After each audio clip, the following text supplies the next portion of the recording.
My name is Bev and I've written a book. It's not going to be out until late 2020, so these videos are just giving you some information from that book to help with your fat loss. So today I want to talk about your decisions related to food and your body's biochemical adaptations. And in particular, we're going to talk about poor food decisions and the growth of body fat. And I mean, we know what kind of food to eat, right? We know you should be eating vegetables and lean meat and all that stuff. But we're going to talk about the poor side of food decisions.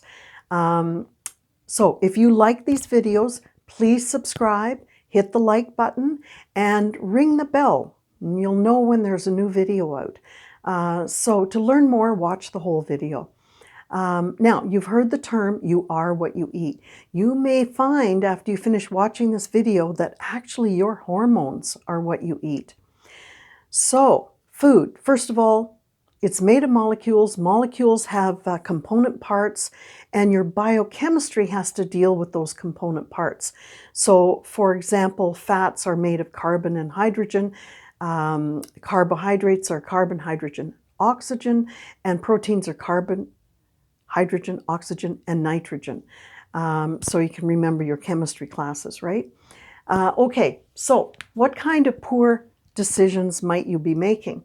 Well, let's talk about carbohydrates.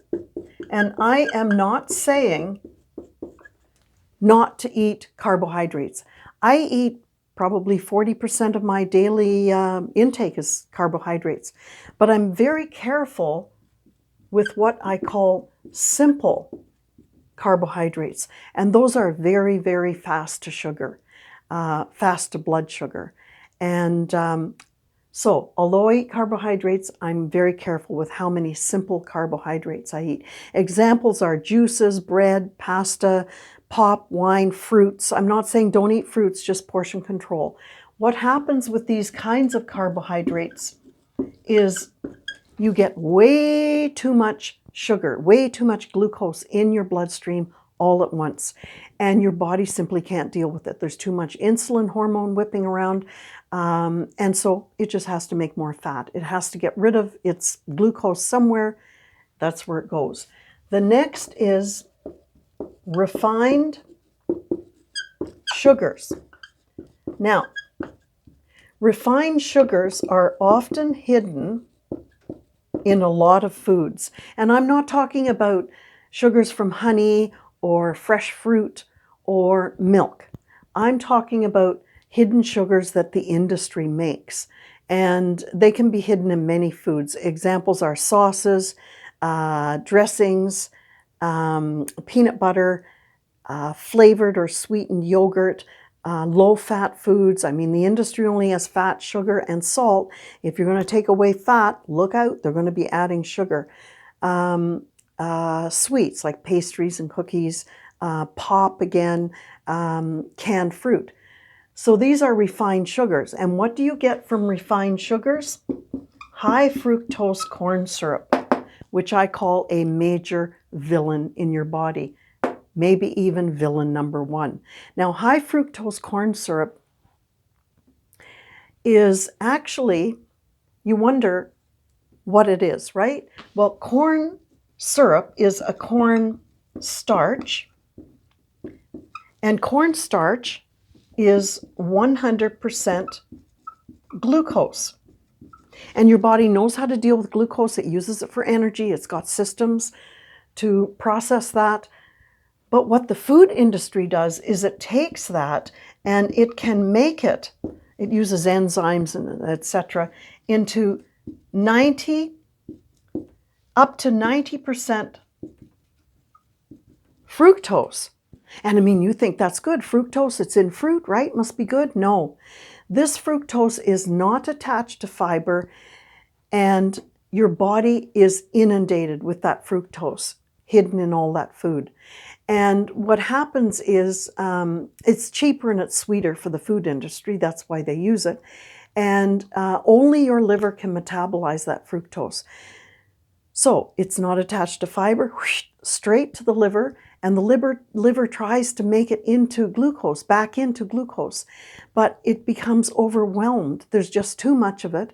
And so your cortisol hormone gets disrupted, and cortisol loves to put fat at the waistline. Your leptin signals are diminished. That's your full, your hormone leptin tells you when you're full. So if you're, you could drink a whole liter of soda pop with this stuff in it and you'd never feel full.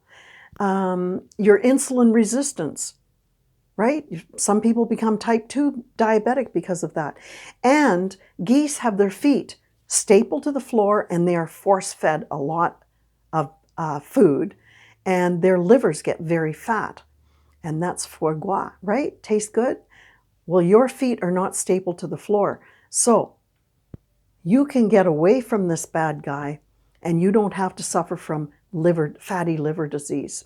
Okay, the next is acidic foods.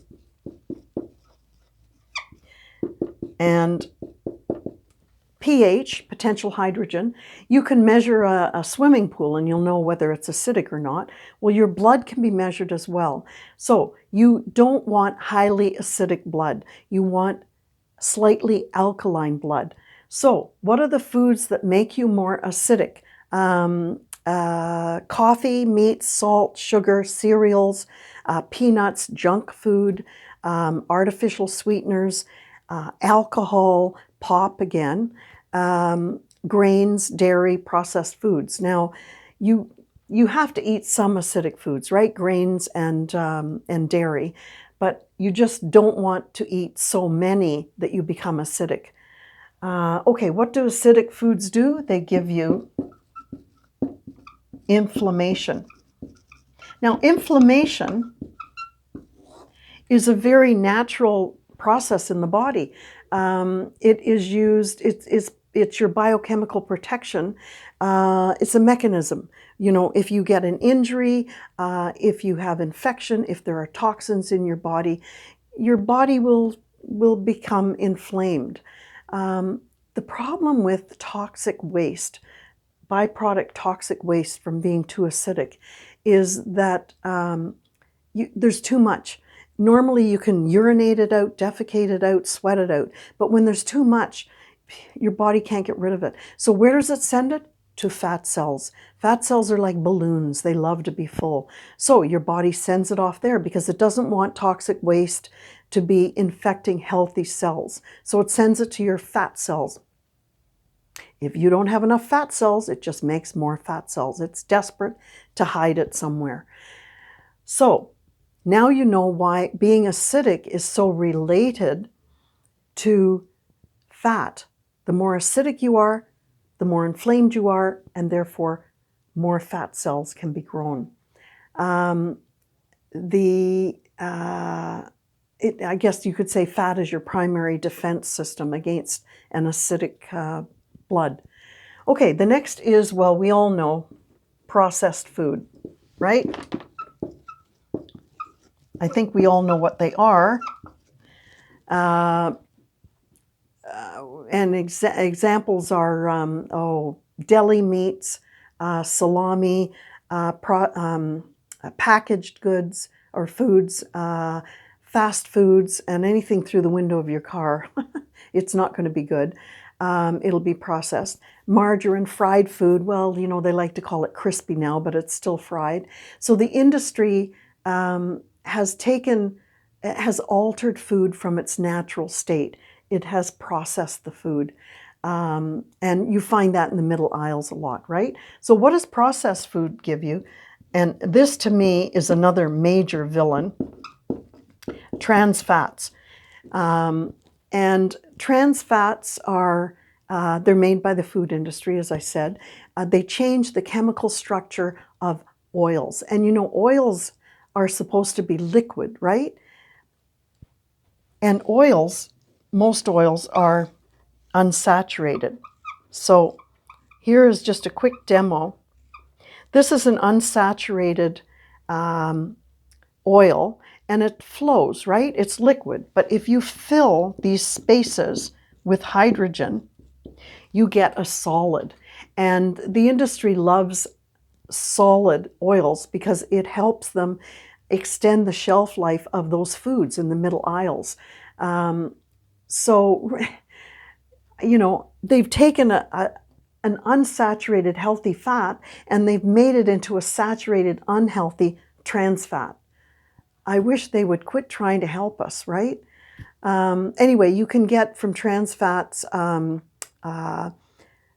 heart disease, more bad cholesterol. You can raise your blood pressure.